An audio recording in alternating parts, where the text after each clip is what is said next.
Hi, this is Mr. A, and I wanted to show you how to do this assignment. This is the earthquake earth mapping assignment. It's going to be way easier after you watch this video, I hope. So let's go to our instructions first. So step one is go to slide 3. We're going to do that in a second. We're going to use the protractor to determine the angle between the start of the earthquake and the recording station. So remember, if you read the background, you really should have done that. What's going on here is we're using data from an earthquake that happened in Haiti in 2010. We're going to measure how long it took earthquake to get to various places around the world to disprove an old theory that the earth was made of solid rock. And here's the evidence that we can use to prove that or disprove that. So the first thing we're going to do is we're going to go to slide 3 and we're going to use the protractor to determine the distance from the epicenter of the earthquake to the recording station in degrees. So this is how far along the Earth this actually is in degrees. We'll do station 1 first. Here's the epicenter. The epicenter is at 0 degrees. You're going to adjust this line so it lines up with this arrow. You then can use the protractor. You see this is about 9 degrees. I'm going to come write that down in our chart. Station location in degrees, 9 degrees. Excellent. Now, here's where it gets a little trickier. We want to measure the distance the seismic wave travels in centimeters in the model. So you have a ruler, and please don't resize the ruler because that's going to mess everything up, but you're going to need to change the tilt of the ruler so you can get between station 1 and station 2. Or right, the epicenter in station 1. This is going to be the epicenter in each one of these stations. You're going to notice this is going to be at an angle. It's going to be at a different angle for each one. In this case, it's going to be at a 90 degree or a 9-degree angle, actually. And this is going to take a little bit of adjustment because you're going to need to make sure that everything's lined up just right. All right. And the distance we get here is going to be 0.9. I'm going to say it's about 0.95 centimeters. So you're going to put that in here.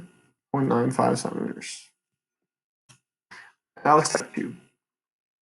Measure the distance between the station and the epicenter. All right, now we're going to do step 4.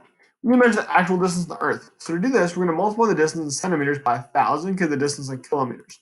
The reason this works, this is our scale, 1 centimeter to 1,000 kilometers. This blue arch here is representing the Earth. It's representing half the Earth. And you'll notice that the distance from one end to the other is just a little over 6 centimeters. It's about 6.3 centimeters. And the distance, the radius of the Earth from the center of the Earth to the outside is 6,300 kilometers. So same thing here. So we're going to measure 0.95 times 1,000. Use a calculator for that. Yeah, so there's the distance of the radius of the Earth. So we're going to do 0.95 times 1,000. You also can just move that decimal place over 2 times if you wanted. You end up with 950, or 3 times.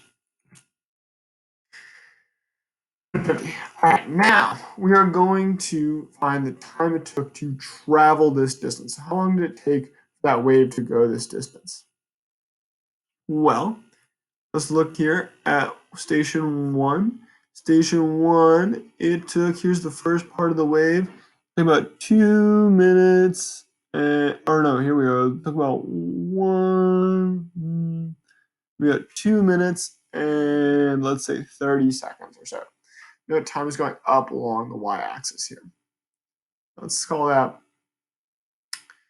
about 2 minutes and 30 seconds. Close to 2 minutes and 30 seconds. We're then going to need to convert our travel time in minutes to seconds. So 2 minutes and 30 seconds is 2 minutes times 60 is going to be 120 plus 30 seconds should be 150 seconds. And then we're going to find the wave speed. What you're going to do is you're going to need to divide distance divided by time gives you speed, right? So 950 kilometers divided by 150 seconds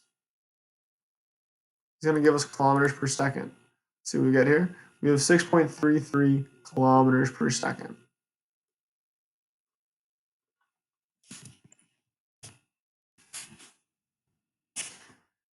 Well, for good practice, put in all of our units here.